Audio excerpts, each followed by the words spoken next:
भक्ति का फल तो उसे मिलना ही चाहिए।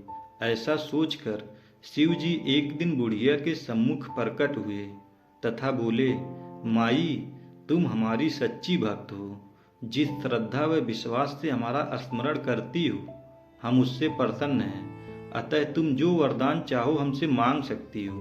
बुढ़िया बोली, प्रभु, मैं तो आपकी भक्ति प्रेम भाव से करती हूँ। मांगने का तो मैंने कभी सोचा ही नहीं, अतः मुझे कुछ नहीं चाहिए। शिव जी पुनः बोले, हम वरदान देने के लिए आए हैं। बुढ़िया बोली, मुझे मांगना तो नहीं आता। अगर आप कहें तो मैं कल मांग लूंगी। तब तक मैं अपने बेटे व बहू से भी सलाह कर लूंगी। शिव जी कल आने का वादा करके वापस लौट गए। बुढ़िया का एक पुत्र व बहू थे। बुढ़िया ने सारी बात उन्हें बताकर सलाह मांगी।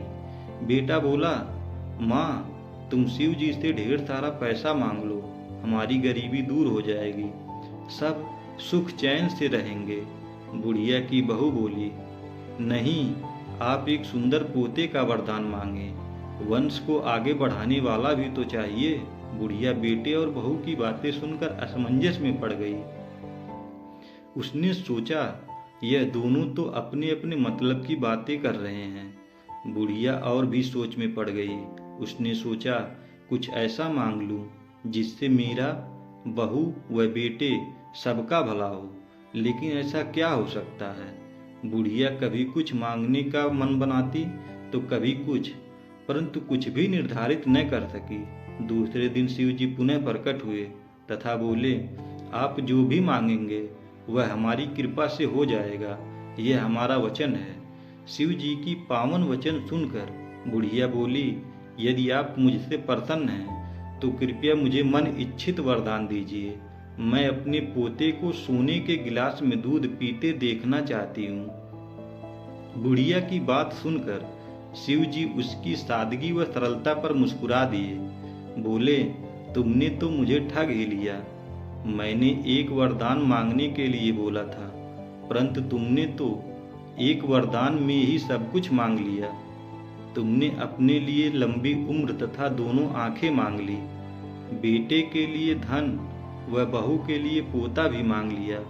पोता होगा, ढेर सारा पैसा होगा, तभी तो वह सोने के गिलास में दूध पिएंगे।